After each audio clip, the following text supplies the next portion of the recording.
with my daughter, she sees it all the time, right? So I am that example of like, hey, exercise is good. Hey, my dad does exercise all the time. So she'll lay next to me and start doing leg lifts, right? With me. Or she'll see me do push-ups and she does her version of the push-ups. Yeah, It's super cute, but I know that I'm setting a right example for her. exactly. And this is not going to be uh, something different to her. It's going to be normal to do a workout every day. It's going to be normal to lift heavy stuff, right? For her, it's just going to be part of life. And that's what I want to instill in her.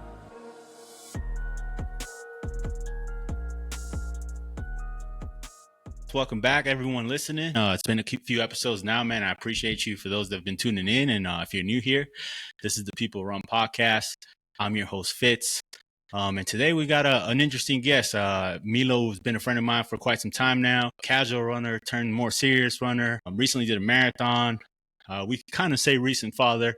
He's got a baby in his life with the family going on, working, man, and gets it all done. And that's kind of why I wanted to share his story. You know, story of everyday runners. And Meelo is a great representation of someone who can get it done while also taking care of the business, taking care of the family. What's up, Meelo? How you doing?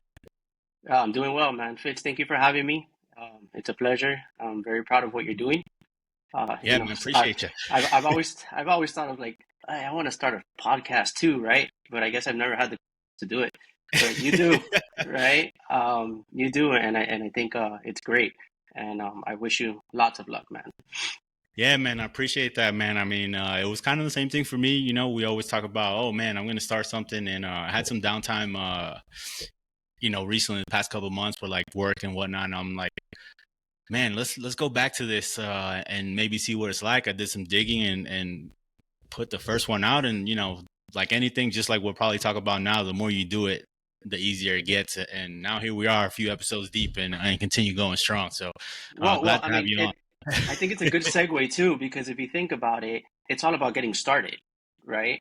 So it's all talk until you actually do something. So just getting that first recording, no matter how good or how bad, or the audio or the visual or the content, it's just getting it out there, right? Dipping your toe in and getting started, and then it just kind of flourishes from there. Man, for those listening, lesson number 1, there you go. Way to start, you know. And you're right, man. It's just about getting started, and that's how we are here. You got to get that first step in, man. Talking about that, let's talk running first, man. How did you decide to run? You know, I know you also lift, and the lifting was probably more the start of the background. How did running start for you? Yeah, interesting question. So once upon a time, I used to only lift, right? And I love it, right? I'm not here to be the biggest person. I'm not doing any bodybuilding competitions, but I think lifting has been a part of my life for a long time. My stepfather he had a bench press and some dumbbells in an apartment. When I first met him, I was probably 12, 13 years old. So when he moved into my house, he brought it with him, and then he started showing me little things here and there, how to curl, how to bench, right? Nothing crazy, but kind of got a momentum going, right? Felt good, started feeling better. And after the years, it just kind of became a habit, lifting. Lo and behold, if anyone remembers, COVID hit. I don't know if everyone remembers you kind of had to shift. Your life completely changes, right? You're now in a house, and I'm one that's used to going out. I'm one that used to getting sun every day, lifting every day. So I created a little gym in my garage, right? Like just a mini gym. I also have similar things like my stepdad. I have the bench, I had the dumbbells, I have one of those machines that you could do dips and pull-ups at the same time, right? No one knew that COVID was gonna last like 2 years or a year and a half, whatever it lasted. So I got bored. I got bored of lifting, doing the same thing. I would put YouTube videos, and I'm like, man, I'm just like bored. So I said, let me go for a run. I threw on some random shoes, and this is how I knew nothing at the time. I had a pair of shoes, and they were called free runs. So I thought you can run with free runs. Why would you put the name run in a shoe when they're not really running shoes, right? or at least, they shouldn't be running shoes.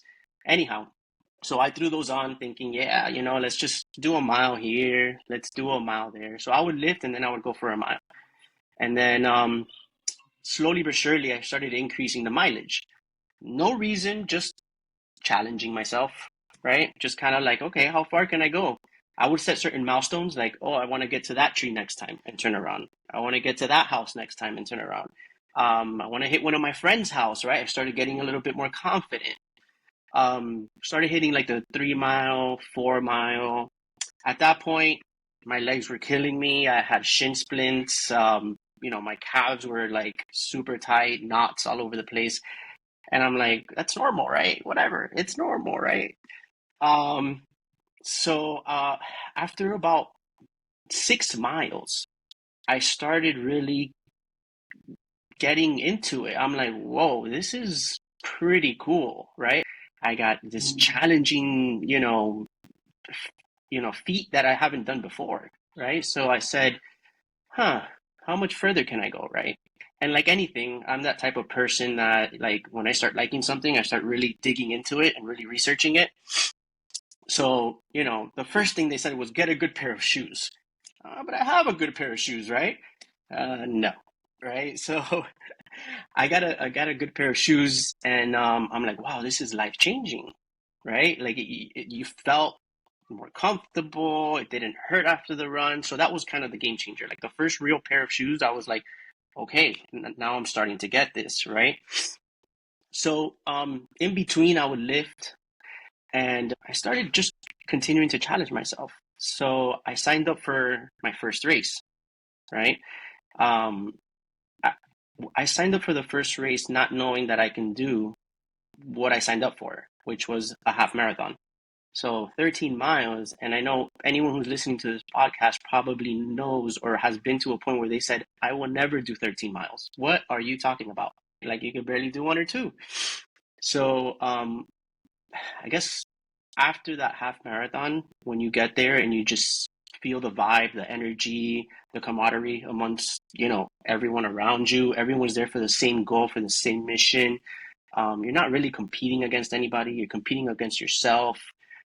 The satisfaction that I had after that first half marathon, it's unexplainable. It was a high that I hadn't felt before. It was an accomplishment. It was physical. It was challenging. It was fun. I mean, there's a ton of feelings going on, right? So that was I got the itis after that. And then, I've done a bunch of stuff after that.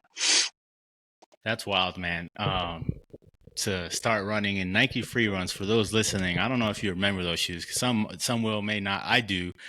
It was right around that barefoot movement type of very flat shoe, no cushion, no nothing, which is crazy because now shoes are like basically stilettos, like super stacked and plates and all this funny stuff. And you hear talking about doing 6 miles in the start, man. That is wild. I didn't even know that. Did you get Yeah. injured or anything using those things? So I thought it was normal. All the pain that I felt, I had some knots on my shins, literally, where my wife had to like massage it out, and Yeah. it was brutal. But I thought, and I kind of pushed through it, right? Um, but I guess the more I researched and the more I started learning, the more I stepped back and say, hey, first of all, I'm doing 9-minute miles, and I'm not even looking at my heart rate. I'm not looking at anything. I'm, oh, and just to mention, like at some point in between, I started listening to "Can't Hurt Me" by David Goggins, right? Yep. Um, and I said, oh, I'm gonna brute through this, right? But at the end of the book, he says, don't do what I did, right? So I didn't get to the end of the book before I started brooding, my way through this stuff. But yes, it hurt. I'm an A type, right, person. I have to like push, push, push, push, push. So taking a break to me was like, what are you doing? You're gonna lose your gains. But I had to. I did it. Tried to start doing it the right way, and those little injuries, they became less, painful, and then they kind of started recovering little by little. But yeah, I did get injured. Yeah, I can only imagine, man, running, and you mentioned 6 miles, those barefoot shoes, man. I remember people used to use them in the gym, and even then they were kind of rough on the gym because you basically have nothing on your foot. Well, what was your first race shoe? I'm curious. Mine was the Peg 35, I believe. I think I bought them on eBay, funny enough, when I got, a shoe. What was my first race? Race shoe. Oh, race shoe. Well, the Okay, running so shoe you bought, I mean. okay. So don't judge me here, right?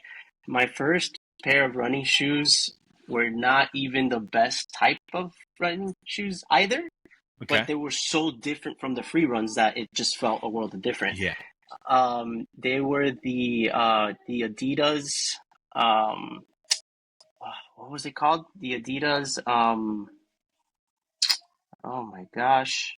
I forgot the name of it, man. They're pretty heavy.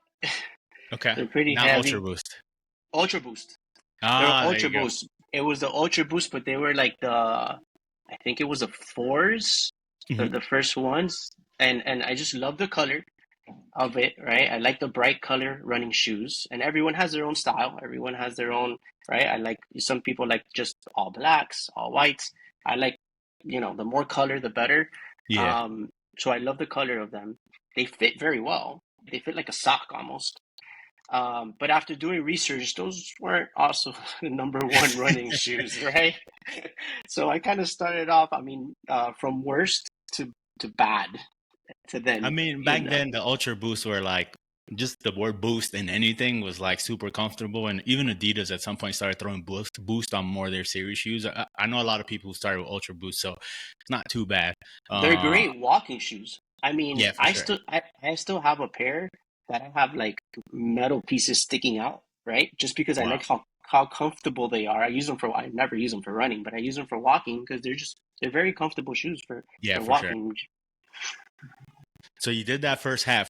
When did it started getting more serious? Do you remember? Like you did that first half. I know you did some other ones. What made you go, So man? I want to get into this. the it started getting very serious at the finish line of that first half. So I got to the finish line of that first half and I'm like, what's next? Right? Like Okay. I couldn't wait to get to my next race, whatever it was. So I signed up for another half and another half. I did about, I want to say like four half races, right? Because Mhm. I did a few halves during my training, but I Yep. did like four, maybe even five half races before I decided what's really next. Okay. And then that's when I signed up for my first marathon. But the journey of, I mean, so let me reverse a little bit. Yep. So right before I signed up for that first half, um, there's this podcast called the Marathon Training Academy. I know that one. Okay, so that podcast they have mind you, this is COVID era, right? So they started this virtual running. You listen to the podcast. They're like, hey, if you sign up here, you log your miles, right? It's all on it's all about trust. You can put that you did 100 miles in one day. They don't care, but I mean, you're only cheating yourself. So, so I signed up for that just to give myself a goal, right? And the goal was 100 miles. It didn't matter when you did it, didn't matter how long it took to do it. It didn't matter anything. But the minute you hit 100 miles, they send you the medal. So yeah, so I challenged myself to do 100 miles in a month. And that Okay. was, I think that was October 21. Yeah. And then I hit the 100 miles. I got my medal. I'm like, this is cool. And that's when I signed up for the race, right? So I had like a Mhm. mini challenge before Yeah. my bigger challenge and then my biggest challenge after that. No, It's, it's a good way to like get some foundation in 100 miles in a month. That's usually one of the first mile markers for people once you start getting a little bit more serious. So to have like a medal and like to continue to push you and propel you forward is pretty cool. yeah, no, it worked. It worked. And then they had another one that's 150 and 200. They kept going, right? Yeah. But I'm like, no, now I want the real deal, right? I'm not about that virtual stuff anymore. Gotcha. So walk me through those first few races. What was progression like? Times, did you keep improving? Were you having fun with it? Wow. So every race is different. Fits. So my first race was in Orlando. The Yep. temperature was beautiful. It was like 65. Um, it was a little bit cloudy, not too sunny. Then later in the afternoon, the sun came out. They had bands playing like at mile 8. They had they just had a lot of entertainment throughout. So I'm like, oh, this is the best, right? So mind you, that was in December. So a few months later, come back down to Miami, and I want to do like a Key Biscayne race. I think it was my second half marathon. Ah, that was bad. So it got hot, really quick. The race was not organized. There were cones thrown all over the place. People were hitting them. People didn't know where to go. The there was no entertainment throughout the race. And you're thinking Key Biscayne, it's beautiful. I think Key Biscayne here in Florida, right? But there was it was nothing compared to the Orlando A race. little So bit that was bigger, yeah. different. So I did not PR that one, right? I did not PR that one. So of course, second race, I'm like, damn, was that just a fluke? You know? So I'm like, I got to do another one. Yeah. So I did another one. I PR'd on that one, and then and I can't remember all the races. This is a few years Yeah. ago, but I've done quite a few. Um, but nothing really prepared me for that first full. Okay. Nothing really prepared me, and there's a lot of steps that you can take to prepare for it, but you'll never really know what it's like until you actually go through it. Walk me through yours. What was that? What was first that first full you did? So the first full I did was the Palm Beach. Yeah, it was in West Palm Beach. It was the Garden of Life. That was my first full. I had a few other friends that went. They did the half. Um, but you know, the journey to get to that full, I downloaded a random PDF online. Right, this was before AI. This was before I had a coach. This was before any of that. I downloaded a random PDF and I tried to follow it as close as possible. And that's it. And I would research a little bit about uh, how to eat during the race, how many calories, how many carbs, right? Um, I didn't do that too well on my first race. I think I took Yeah. like four gels or something, Sheesh. right? Okay. Yeah, because and I think I tell people this all the time. Like when you're in a race, it is not the same as training. It is not the same. So 20 miles in training is different than 20 miles in a race. One of the reasons is you don't know what the elements are going to be, right? Two, you pick up speed. You're excited. You have other people around you, hundreds, thousands, even sometimes of other people around you. So you pick up speed, right? Sometimes you're traveling to do this. It's not like you could just wake up and go, right? You have to travel, you have to settle, you have to sleep overnight in a hotel you're not comfortable with. Do you have the right food with you? Did you forget something? My first race, I forgot my running shorts. So I went with some swimming trunks, right? Like, you never know what can happen. So it's definitely different than than your training mode. Yeah. So, I took 4 gels thinking like, oh, I did 3 when I did my 20 miler. Maybe I just need one more to do the rest 6. Bad idea. Bad idea. But I finished that race. And you know what I did? I signed Sign up up for for another another one. one Yep. two months later, which was Wow. my another mistake. Wow. Okay, I didn't even know this. That was another mistake, and that was the Fort Lauderdale Publix marathon, Mhm. and I was I didn't know how injured I was, but my knee took a hit on that first marathon, right? So I had to kind of lay off of it for I want to say like 3 weeks, but then in my head I'm like I need to start training for this next one, right? So I didn't give myself enough time to recover for the next one. So then the next one was brutal, brutal. I was injured. Felt like my legs turned to stone. Uh, I was in mile 22, and I said to myself, there's no way I'm gonna do 4 more miles here. There's no way. I almost hopped those 4 miles. I almost limped them. Like I was Oof. dragging my feet. I don't know if you've ever had this feeling, Fitz, where your hips are so stiff that you're kind of dragging it with your body. Luckily, no. That's Well, insane. that's because you do things the right way, right? I'm here. I'm here just going crazy. I mean, don't So get me wrong. My first race was rough. I had other elements and issues, but like for me, my quad on the first one. First off, I don't condone anything Meelo just said. Don't do a marathon and then literally sign up for another one 2 months later. People, you gotta. As now someone who's run a few has. For those of you listening or have been listeners, few guests now, coaches and whatnot, you got to recover. That said, going back to what we were talking about on my first marathon, it was New York City, right? Went back home and got lucky enough to get into the lottery for New York City. And man, it was a Queensbridge, which is around mile 18 or so.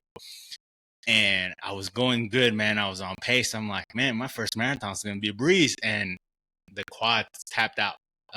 It got to a point where I'm running and they're feathering, kind of like, you mentioned bodybuilding. So I started lifting as well. And like usually for those that body lift, feathered quads are like amazing. Not on a marathon. They were just like was it pulsating. hilly? Was it hilly or it's just the Yeah, New bridges? York is one of the hilliest ones. A lot of people say the toughest major. I haven't run Boston yet to say that, but a lot of people say Boston and New York are the toughest one. And now we have Sydney, which is I believe next month was just added number 7 for the majors, and that one's I forget exactly, but I think it's 1,200 feet elevation gain. So now we have 3 that are just hilly monsters. Wow. Wow. But New York goes through all the bridges. So this is, I forgot what number bridge is Queensboro, but it's around mile 17, 18. And at that point, man, my quads are tired. It was hot. It was, not Florida hot, but it's 68 and you're doing on a marathon. Like you said, you're running fast, your heart rate's up, and it was just brutal, man. And then from there, I had to walk, run all the way to the finish line. What mile was that? Around 17, 18 is when it started for me. And then I was able to stop for like a minute, continue going for another 2-3 miles, but around mile 21 it started becoming quicker. Like the quad would lock up. Got it. I would stop, go again, but it started becoming more frequent. So I went from like one stop every 2 miles to like one stop, 2-3 stops every mile. I know the feeling. Not so much with the quads, but with the breathing, right? So I couldn't control my breathing at a certain point, right? And we can get into the last marathon. Yeah, But yeah, there was a point where I couldn't control my breathing, and as I kept going, it got worse. And then you yeah. would stop, try to take breaths, but the inefficiency of breathing would come back quicker than the last stop, right? So it's interesting. Just from yours was more muscular, mine was more, from the lungs. Yeah, I mean, I've noticed now, well, I'm looking for redemption come this fall, but for me, what I've noticed now is as you know, like I had a weight loss journey, a lot of weight loss, and with the bodybuilding background, we always pretty, leg press, squats. I was a quad dominant runner, and I've been working on cadence these last few months, coming back from injury, and like I'm using. Funny enough, you mentioned yours was hip. I'm using my hips more, which is something I wasn't doing as a runner. You want to use your hips because you want to push off the back leg, use your glutes, use your hamstrings Usually, for anyone listening. But yeah, I was using quads, which means you're breaking every step you take. You're doing a marathon, you're taking 25, 30,000, 35,000 steps, depending on your time out there, maybe even more.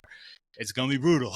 yeah. Not to mention your glutes can take up a lot of that Yeah, exactly. energy and make you 10 times more efficient when you're running. Then Yeah, it's something I've been working on now, and I started well, right around when I got injured about a month or two ago, and like it's a whole different ball game now because my cadence is up like 10, 15 steps, steps. which is Wow. definitely amazing. I'm not using my quads as much anymore. They're being used, don't get me wrong, because you never lose the like muscle and stuff. But like now I'm using all the muscles versus just one. I'm no longer breaking, so it's gonna be fun and interesting. But before we get to that last crazy marathon, talk to me about those first two you did. What were your times? Then you did one 2 months later. Like what time did you hit on that one you got Yeah. So my goal was to be under 2 hours, right? For my for the half. full? Oh, for the No, half. no, Okay. for the half, for the half. Oh, are you talking about the full? Yeah, I was talking about the full, but you can Okay. continue with the half. I was like Kipchoge. No, no, no, no, no. No, absolutely not. So I kind of went a little further back. No, go ahead. You good? It was under 2 hours for the halves. It took me about two races to hit that goal. Under Gotcha. two, Okay. and it was barely like 158, 159, right? But that was huge for me. For my first full marathon, my target was to finish. Okay. So, but That's a good one. I had, I had to be honest, and I kind of recommend this for a lot of people who I speak to. You should have like an A, B, and C, right? Like what's goal A, what's goal B, and what's goal C, right? So, um, goal A was like, hey, you got to finish this. Like that's my number one goal, finish it. Then depending on how I'm going throughout the race, can I hit goal B, right? Goal B was like I think under 5 hours, and then goal C was 4:30, right? For my first marathon. I hit I think 4:38, so I was very close to it. I hit goal A and goal B, which made me satisfied, and then I had to come back to try to hit goal C. But I was very satisfied with my race, especially if you give yourself, you know, three goals and you can accomplish a few of them. You'll be satisfied. You never want to leave a race feeling like I could have done so much better, or oh my God, like what did I do? Like wow, I did all that training for nothing. No, I mean every race is going to be different. Um, you're going to hit different milestones in every race, whether it's mentally, spiritually, physically. You're going to hit different milestones that you didn't in a previous race. So you always have to think about that. And you're not always going to hit the goal that you want. Um, but, but there's different levels to it, right? Um, so I did that one and I said, okay, I'm a brute, right? So I signed up for the second one. That was about 2 months later, in February. This one was in December. This one was now in February, and I'm half injured, right? Because my knee still hasn't fully recovered. Um, Brutal. I thought I was gonna do 5 hours, but I did 4:45, which was worse than my first one. Yeah, but considering, Yeah, considering what I had done, and I don't know why I did it, but again, I don't regret it. This is all learning. You're learning from every single race. You're learning from every single mistake. If you don't make those mistakes, it's harder to learn. Not that you won't. You can learn from other people. You can learn through podcasts, YouTube, right? But doing it yourself, you get a different perspective, right? And you really understand, like, oh shoot, maybe I shouldn't do that. So the third marathon. wait, before that, Okay. I want to know that's a positive way you put that because usually, and the reason I say positive, people usually have even it doesn't matter what level running, even like very fast, your average, mid pack, as people like to call it, man, it's a win-win. And when you're Kipchoge says it all the time, if you finish that marathon, man, like enjoy that achievement. But what I want to say it's a positive spin is you do your ABC goal kind of backward to the way most people do it. I don't know if you knew that. Usually people go, hey, my A goal is the Is fast time. My B goal is my compensation, if you will, time. And C, well, Yeah, I just finished the race or like the closest to my marathon time. And you're doing it backwards, which is kind of like a snowball effect of positivity and also, okay, check, that's which can correct. feel great mid run. Like, oh, I'm on pace for B. Let me push it some more because you're feeling You, good, but you're doing it the right way. you got it. You got it. So I did it that way just because I want to, during the race, I want to look forward to something else. Like, okay, can I go here? Can I Okay. get here? Can I get to this next pace? And then sometimes you see the pacers, right? And you're like, oh my gosh, can I hit my C goal now or my B goal, right? Like, let's Yeah, go. Let's that's try to cool. get on it. So I look at it a little differently, but there is no right or wrong way to look at these things, right? I mean, and then one of the biggest things is it's always your run. It's not someone else's run. You always have to keep in mind your body, your feelings, your what state of mind you're in, right? But I do say one thing: get out there. I think that if like there's a saying, that everyone's always worried about. having a kid, and they always think of all these negative things when you're gonna have a kid. You're like, oh my God, it's so expensive. Oh my God, my life is gone. I have to take care of it, right? But once you have one, no one ever regrets it. So I think of the same thing. Like if you're like your worst state of mind that you have ever been, the last thing you want to think of is going for a run. Oh my God, every excuse in the book to try to not go for a run, this and that and that. You come back, you won't regret it. When has anyone ever regretted a workout, right? Unless Yeah. you're a brute like me and then kind of injured yourself, then you might regret it. But you still get learnings from that. You still kind of Agree. progress from that, right? So there's never been a time that I say like I did not want to go and I came back like I shouldn't have gone, right? I should. That was the worst idea. Absolutely not. It's like thank God I went. This was, wow, this is what I needed. Yeah. No, I agree with that, man. That's a great, again, positive way to put it. And like, no one's ever finished a race and go, I mean, look, we have goals we want to achieve. Maybe you didn't hit the time, but you're not going to regret it years down the road when you're older or you're passing it on. Like you mentioned, kids like, yeah, I ran that marathon, and there's lessons to be had. And it's the right way to look at it. Some people beat themselves up about it, and some people take the lesson like, okay, maybe I didn't have a great race. What's the lesson here? And that's a great way to put it. Talking about that, I do want to talk family. Like, what's your family take on you and running? You've continued doing it. Family wasn't as big. Family now bigger. Yeah, You got a little girl. How's that been? so my first two marathons, no kid, and obviously that's really the game changer, right? Yep. So when I had a kid, I kind of purposely set myself out to prove that this is this is not something that will prevent anyone from doing anything. It's just an obstacle, and it's just something that you have to work around. It's just like life. Life happens. And so, you have a child, it's a baby. I have what, maybe 4 hours of sleep a night, if that. So my wife and I were taking turns on on feeding the baby, on, okay, you get this shift, you get that shift, right? Somewhere in between, I had to find a way to run. So um, I would either find a treadmill while I'm at work. I have a gym at work, which Okay. is phenomenal, right? Yep. So having a treadmill there, having weights there, it's really helpful. It's really convenient. Um, but I had to find a way to do this. So where there's a will, there's a way, right? I know that's cliche, but it's true. So if you are waking up at 8 o'clock and you work at 9, the odds are you're not going to get your run in. If you wake up at 4:30, 5 o'clock, you have time to get your run in, right? You might not want the 10 miles that that you need to do today, but you plan around that. My 10 miles, I'll leave it for Saturday. My 10 miles, I'll leave it for Sunday. But let me at least do my 4 or my 5. So you have to work around it, but it's possible. Is it easy? Absolutely not. As a matter of fact, I took a break from that last marathon, and we'll talk about it, right? And I kind of do this often now, right? I take breaks. Um, I take breaks after a marathon, and it could be a month, it could be 3 months, it could be 4 months. And this is another thing that sounds a bit cliche, but it my body starts calling for it. Like, hey man, get up! It's time to do something hard. It's time to do something difficult. It's time to figure something out. Stop bumming out. So so recently it's starting to calm me again. But Okay. here's the difference. The difference is that in the past, okay, COVID, working from home 100% of the time.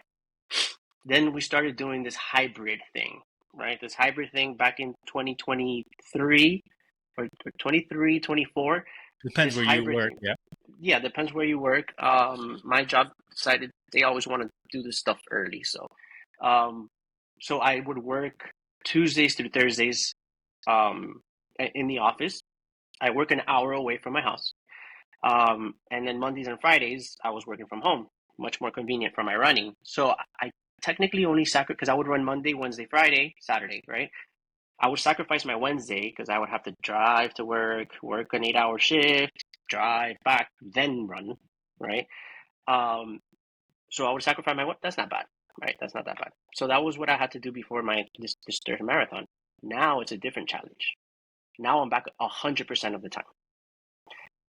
So how am I going to do this? Like how, like if I used to wake up at 5:30 to do this, Yeah. how about now, right? Um, but that's the challenge. I mean, it's you have to make yourself uncomfortable every so often.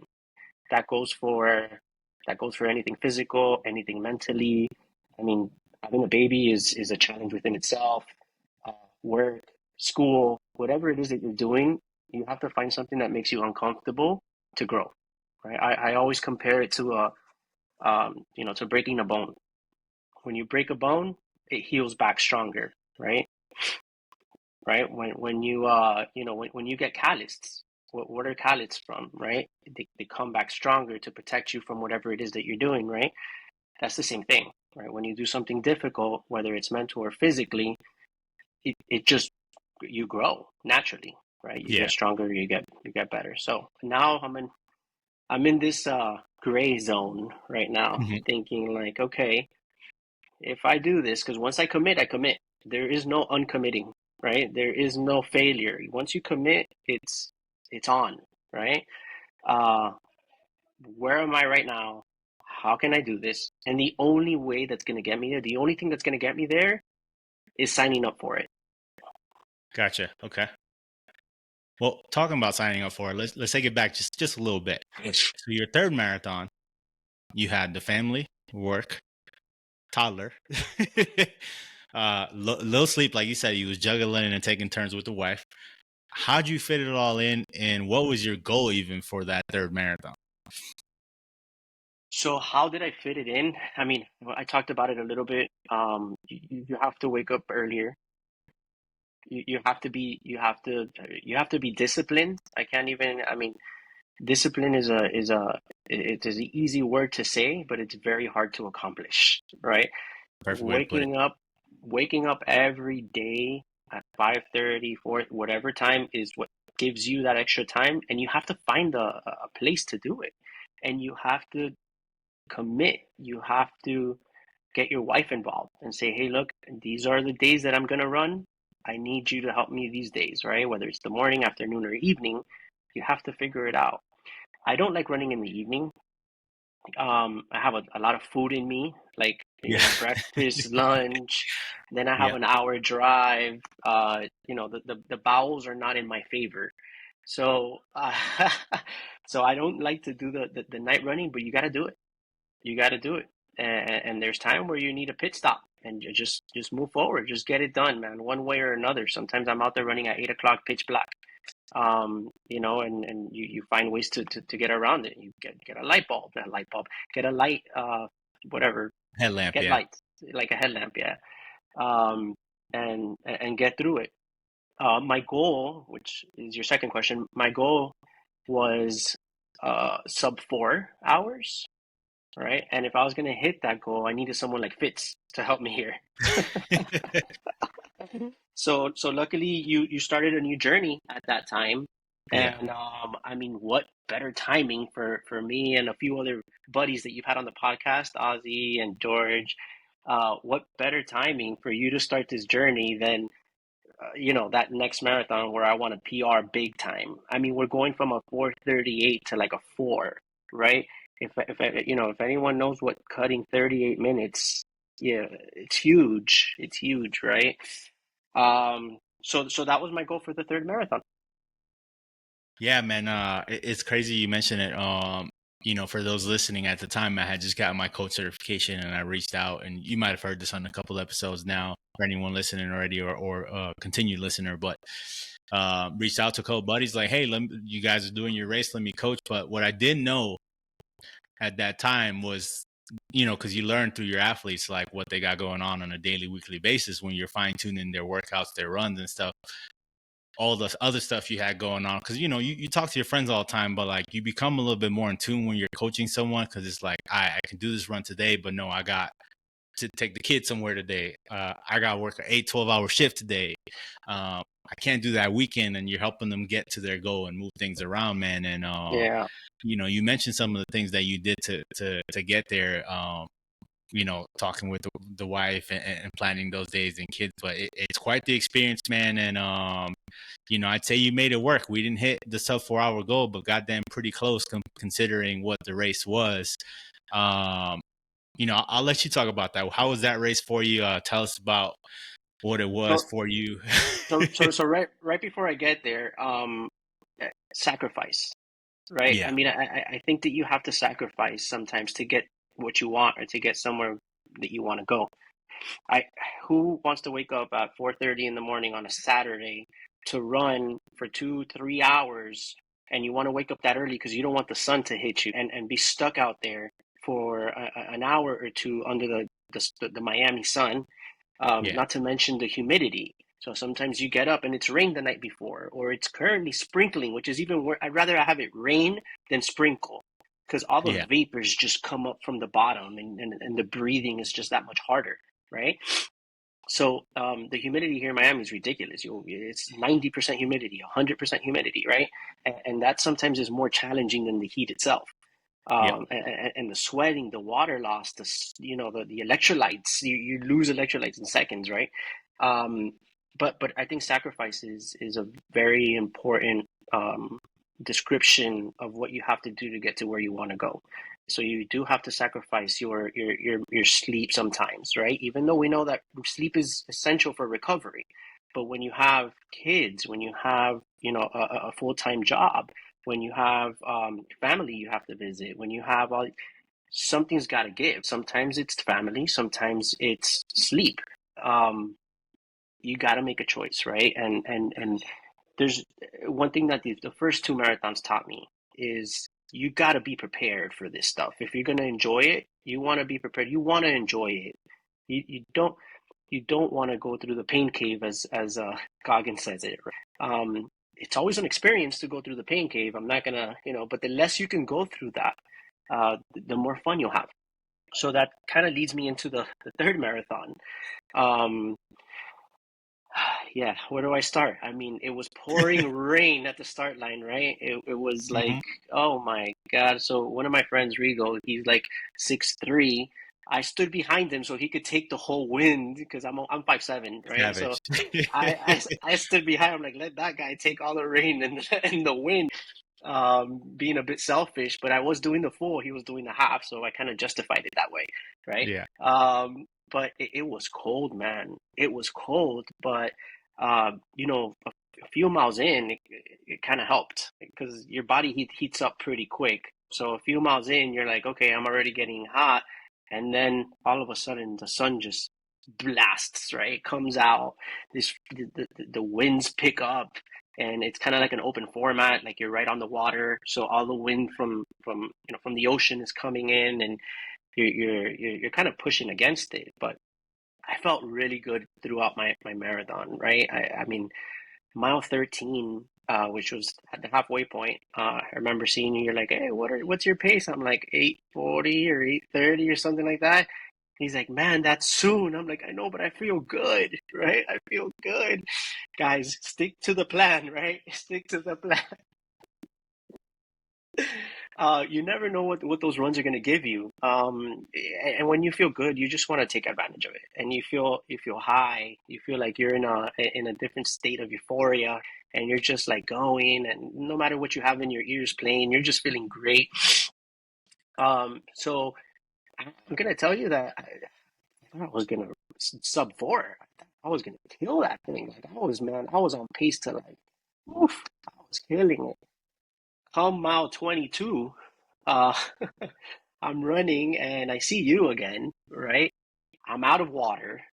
I'm out of like, gels. Like I'm just like, okay, and I'm still going at this pace, but now I'm really feeling it, right? I'm feeling it. And I'm like, oh God, what's gonna give next?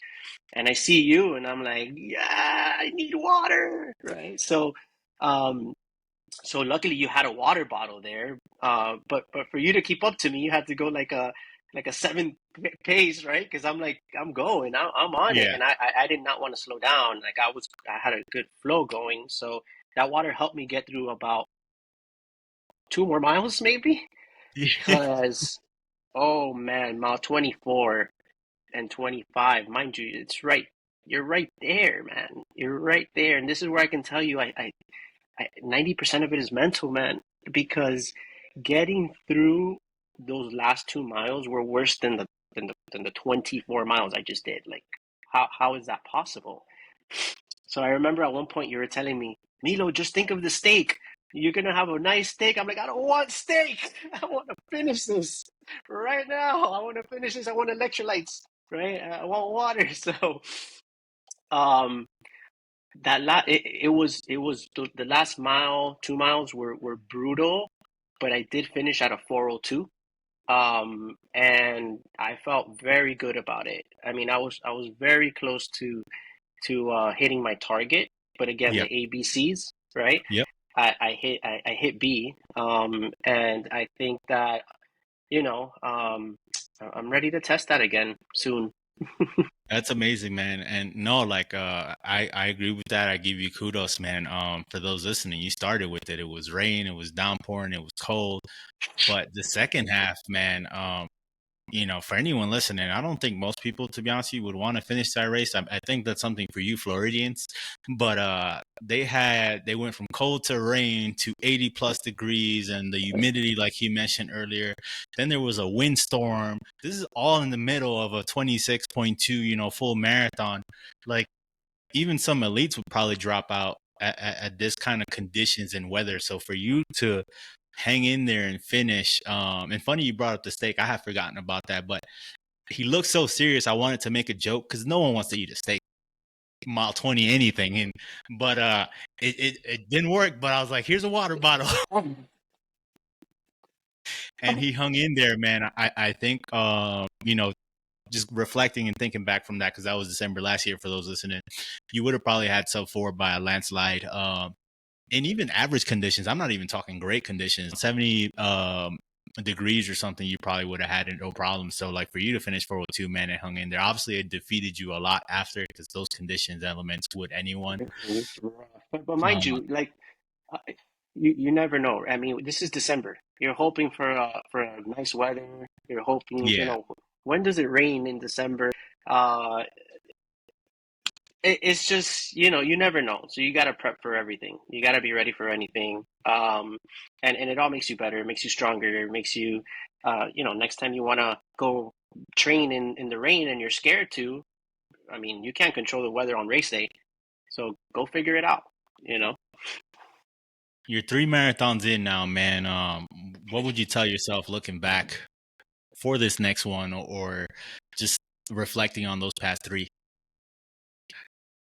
Um, Reflecting on those past three, well, outside of just, being consistent, and I think I was very consistent, right? I do want to get a bit faster. I think I started my speed training a little late, but it's it was late, but you need to have your base, right? You need to have your base down packed. You need to make sure that your ankles can handle it, your calves can handle it, your hips can handle it, right? Your quads can handle it, your glutes can handle it, right? Once all of that can handle an extended amount of time, then you can start getting into the speed, right? So whenever my next marathon is, I'll be working on speed. Yep. Man, I think it's never enough nutrition during a race. I feel like every time I go out there, I need more, right? Like I think I went out with like 7 gels this time, or 8. I don't know. I had a ton of Yeah. gels, and I'm like, where's the rest? Like you need more. So just better prep for that. Don't rush it. Don't rush things. Just go with the plan. Feel your body. Like, what is it telling you? Like, don't do it. Do it. Take it easy, because it's better to get to that start line than get injured right before. Yeah. Talking about that, you got sick like 2 weeks before, no? On top of that, Yeah, I forgot about that. and still did 4:02. The funny thing is, it wasn't like a COVID. It wasn't like a cold. It wasn't a fever. It was a stomach virus. And for any of you who've been through those, which most people have, you get dehydrated, man. Like it just, it was nonstop for, I want to say 3, 4, 5. I don't even remember. It was days after days of just like bathroom, bathroom, bathroom, bathroom, bathroom, and nothing can hydrate me. And this is leading up to the race. This is maybe, I mean, 2 days prior to my race is when it finally calmed down. And I don't even want to say it stopped. It just like calmed down. It got better. So now I have to play catch up to try to hydrate, before the race and try to make sure I have enough electrolytes in me and I'm have the nutrition that I need to at least get to the start line. Um, so going through all of that, I mean, in my head, I said, I don't care what I'm going through. I'm still going to make it to that start line and somehow get to the end, right? Whether it's a 4 hour, 5 hour, 6 hour, I'm gonna get to the end, right? Unless it's something detrimental to your health, I probably would not say no to the start line. Gotcha. That's strong, man. Not everyone can do that. Which makes me want to ask you, where's that drive and power come from? Inside. It's like I said, it's mental. A lot of it is mental, and I do the same thing at work. I do the same thing with my family. I do the same thing when I'm doing physical exercise. I always have to have a goal in mind, or when I'm investing, or when I'm looking into anything. I always have a goal in mind, and and I said it earlier. I said that I think the only thing that's going to get me to start doing this next journey to my fourth marathon is signing up for it, and that's putting that goal, that's having that carrot for you to chase, right? And that's just me. That's how I work, right? I need that carrot to chase, You need, and yeah, I need that carrot to chase, and it's just full speed. Like I won't stop until I get it, right? And it's just go go go go. So it's an internal drive that I have, from all perspectives, right? From a personal perspective, a business perspective, physical, mentally. It's an internal drive that if you don't set goals for yourself, what are you striving for? yeah, true. I'm curious. Do you ever think now, as a newer dad and family, what they would think going future? You're a little older. Let's say fast forward 10 years from now, what you would want your child to like think of? Like, yeah, my dad's a total bad. You know what? I love it. I love it because even today she says, and we speak to her in Spanish only, so that Yeah, because we know the English will come, right? So yeah, so we're of just course, talking to her 100%. in Spanish and Spanish. So she goes to me, ejercicio, ejercicio, right? Exercise, That's exercise. funny. Because she sees me doing exercise in the garage all the time. She sees me doing like my core workouts on the ground, my push-ups. When I'm at a hotel today, I had to put on a YouTube video to do some core. Like, and here's another thing about exercising, right? I'm gonna reference Ozzy for a second and shout out to him for bringing this to your podcast. It's the 10-minute rule, right? I think the 10-minute rule is so important and can get people so far. Anyone can do anything for 10 minutes for the most part. So today I'm in a hotel. I don't have a gym. I don't have, right? It's kind of cloudy outside, so it's about to rain. So I put on a YouTube video. It's 15 minutes of core, right? Hmm. Different types of core exercises, and I'm done. 15 minutes and I'm done. I could have been watching TV. I could have been, I don't know, drinking beer, right? But those 15 minutes, it doesn't kill anyone. And then you could be consistent with 15 minutes or 10 minutes, right? I Yeah, say 10 yeah, minutes yeah. because you can be consistent. You can do 10 minutes right before you shower. You can be right before you shower. You do squats, some push-ups, right, for 10 minutes and jump in the shower and you're done, right? You could do it before you go to sleep, which might raise your heart rate. I might not recommend it, but you can do it right before you sleep, 10 minutes, right? What happens is that those 10 minutes begin evolving into 12, 16, 20, and in Ozzy's point, it was, 5 hours. Yeah. It evolved. It all starts somewhere. You always have to plant a seed, and it has to be um, achievable, attainable. If it's achievable, it's attainable. If you could do it every day, it'll manifest itself, in my opinion. So kind of going back to your point with my daughter, she sees it all the time, right? So I am that example of like, hey, exercise is good. Hey, my dad does exercise all the time. So she'll lay next to me and start doing leg lifts, right? With me. Or she'll see me do push-ups and she does her version of the push-ups, right? Yeah, It's super cute, but I know that I'm setting a right example for her. exactly. And this is not going to be uh, something different to her. It's going to be normal to do a workout every day. It's going to be normal to get on the ground. It's going to be normal to lift heavy stuff, right? For her, it's just going to be part of life. And that's what I want to instill in her. No, man, that's awesome, man. I love to hear it. Like she's gonna grow up and see, a dad who's always working out in shape and stuff, and that's gonna hopefully have some ripple effects of her wanting to do whatever it is an endeavor. That's gonna be cool. And No to your point, ripple effects, no pun intended. I didn't even know that meant ripple, but and I agree with you, man. The 10-minute rule is awesome, man. I often see it now with coaching. It's like it's better for you to be able to do whatever your mileage is consistently week in, week out than say, hey, I went hard on my long run, but I like died out there and I can't run tomorrow. Agreed. Agreed. uh, Agreed. Agreed. Just be consistent every day. And if you have those 10 minutes in mind, it's easy, right? Like it could be 10 minutes of anything. Just get your heart pumping, get the blood flowing, get oxygen to your brain. Those 10 minutes of anything is better than not. I want to ask you, and it sounds like it might be the 10-minute rule, but like, what would you say to those other dads who have a job, got family? Hey, I don't have time. Yeah, I think you're right. I think it is the 10-minute rule. But there's another piece to this. You have to want it. I mean, if you don't want it, even those 10 minutes are going to look hard. They're going to feel hard, or you're going to give up after 2 or 3 days. So you always have to step back and think about, why do I want to do the 10 minutes? What goal am I trying to achieve? Again, goal, right? What goal am I trying to achieve?